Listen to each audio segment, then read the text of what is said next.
Welcome. I'm Mad Hat, and this is Unspecific.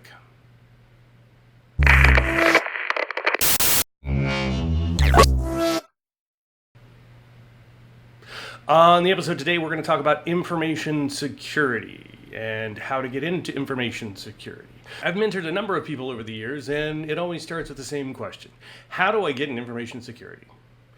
And the answer I have is not the one they want to hear. It depends. Depends on what you want to do. Information security is now part of the full stack. There is an aspect to information security in almost all aspects of technology and management and business. So it depends on what you want to do, how you get into information security. Most likely you have some experience that will help you get there. What you need is the passion to learn and solve problems. Because with information security, it's constantly changing while still staying the same, because we're still dealing with the same problems we did 20 years ago. How those problems have presented themselves and how we address them has changed, but the problems themselves are still the same. Let's start by talking what information security is. Information security is confidentiality, integrity, and availability of data. Confidentiality means that whenever the data is being accessed, it is being accessed only by those who need access to it, that no one else can see the data. Integrity means that the data has not been modified and we can trust the data there is correct, that no one has gained access to it to be able to make changes without us knowing about it. Availability is just that, making sure that we can actually get access to the data. If we can't get access to the data is useless. So information security is about those three things around your data. How different businesses go about this is very different. Sometimes there's a dedicated information security organization within the company. Sometimes it is spread out among all the other organizations, such as IT, the business side, management, and where those report up through. Everyone's a little bit different. But there are specific roles that are part of information security that you might be interested in. The most well-known aspect of information security is red teaming, or hacking, or penetration testing. This is the sexy side of information security, where people are breaking into machines and pretending to be the bad guy and seeing what they can gain access to. All these terms mean something slightly different, but the basic idea is the same. The idea is to take advantages of misconfigurations or poor programming within the system to be able to get it to do something it wasn't designed to do, aka hacking. Hacking is learning about a system, figuring out how it works, and then making it do things it wasn't designed to do.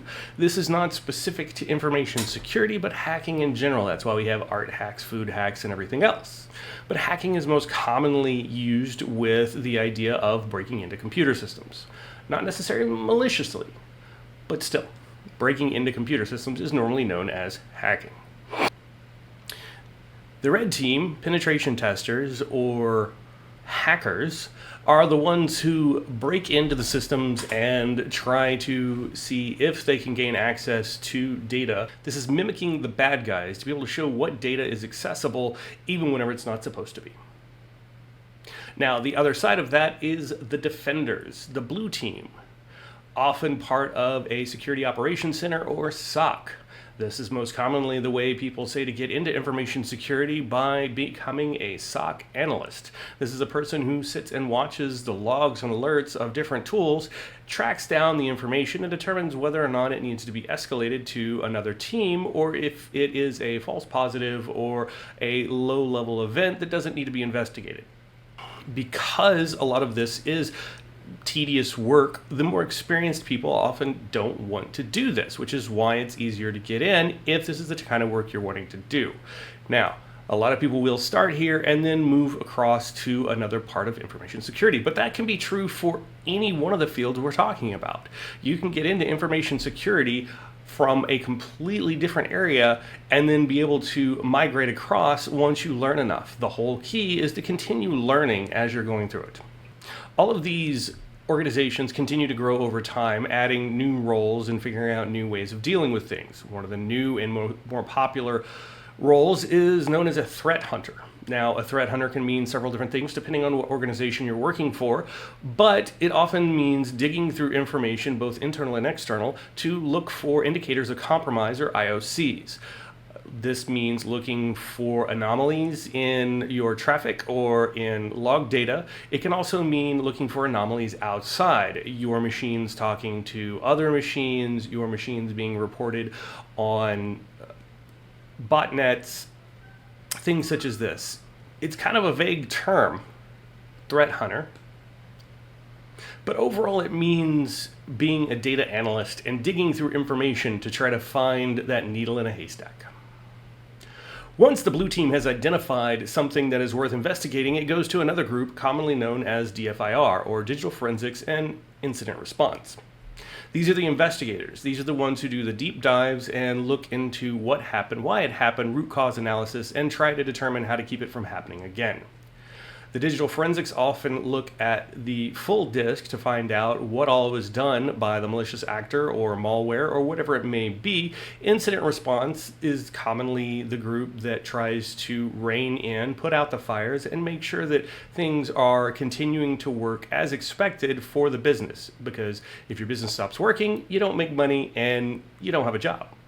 The last information security role that is considered a true information security role is often a physical penetration tester.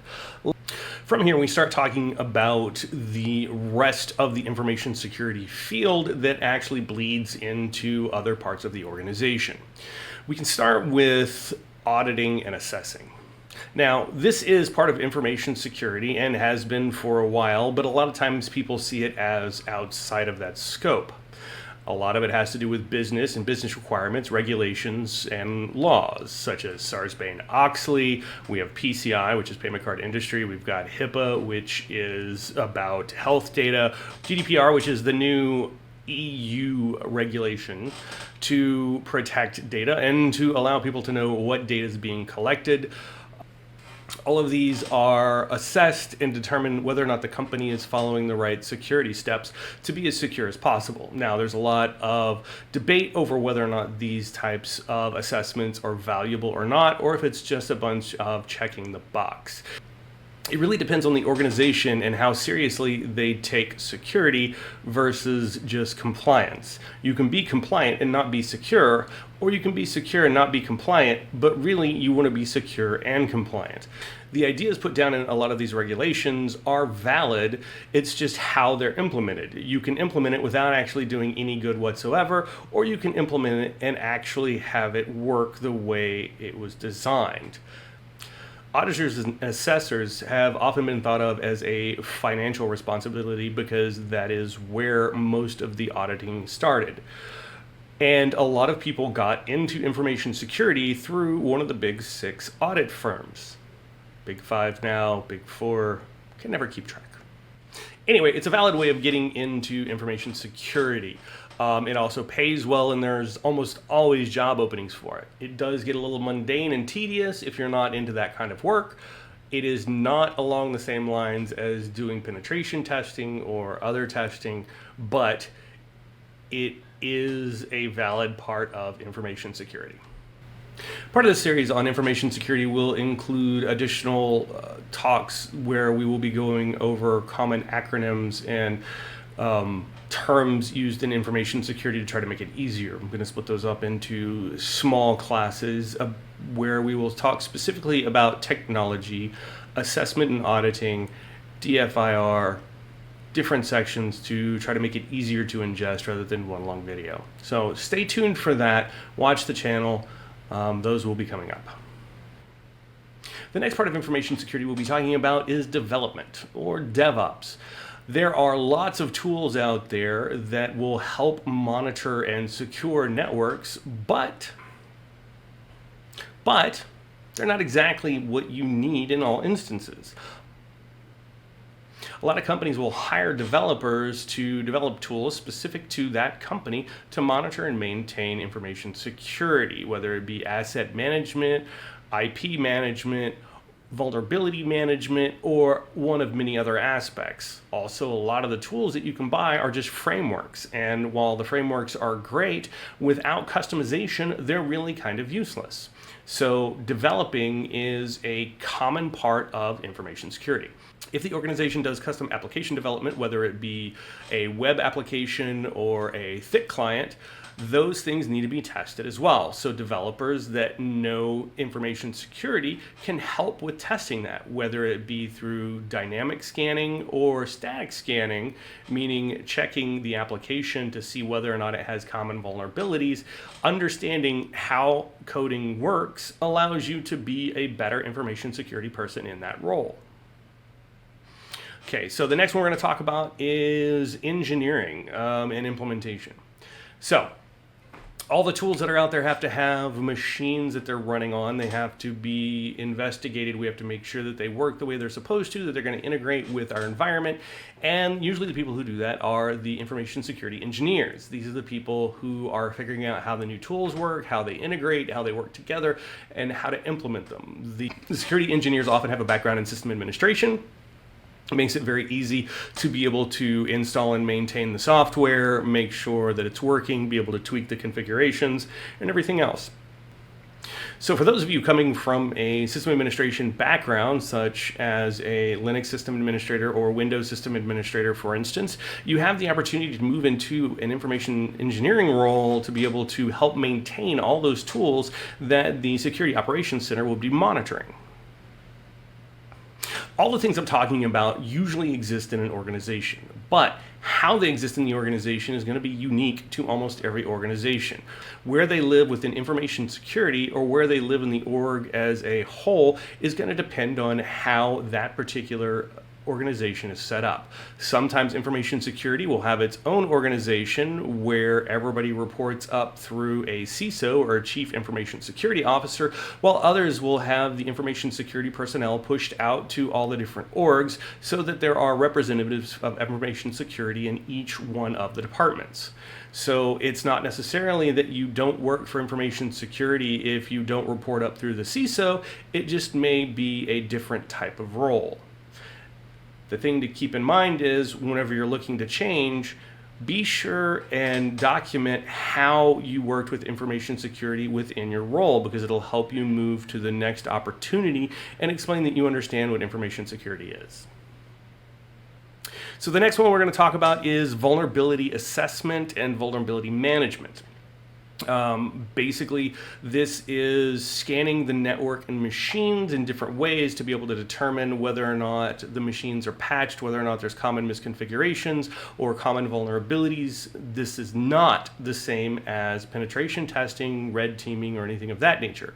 This only gathers the low-hanging fruit and primarily helps in maintaining the status of the machines to make sure that common worms and things such as that are scanning the internet aren't able to take a foothold. Vulnerability assessment is often tied in with asset management, because if you don't know what to scan, you don't know if you're scanning everything. As well as this is often tied into the system administration side of things, because the most accurate scans are going to be the ones that actually log into machines and check the patch level. Scanning externally will get you some basic information, but it'll never be everything. So this is another side where it's often common to see people coming from the system administration side into vulnerability management. The last one we're going to talk about today is the management side. The management side is often the ones who are putting together the metrics to be able to report upwards about the status of information security and how the organization is doing. Are we improving on information security? Are we becoming more secure? Or are we finding new vulnerabilities and finding new issues that need to be addressed? This is one of the things that information security management does and is critical for actually getting buy-in. If you don't have buy-in from upper management, you're not going to be able to make things secure. You have to be able to have some sort of repercussions if you refuse to implement information security properly. And the management's job is to be able to provide that message both upwards and downwards so that everybody is on the same page and you're able to do that properly. The other part of it is policy. Policy has to be there to be able to say, thou shalt do X. If you don't have a policy that covers information security, password management, secure coding, secure development lifecycle, whatever it may be, it's going to be really hard to implement that in the other organizations. So we're going to stop with management and policy right now, but there are other aspects that we could go into, such as documentation, communication, project management, and more.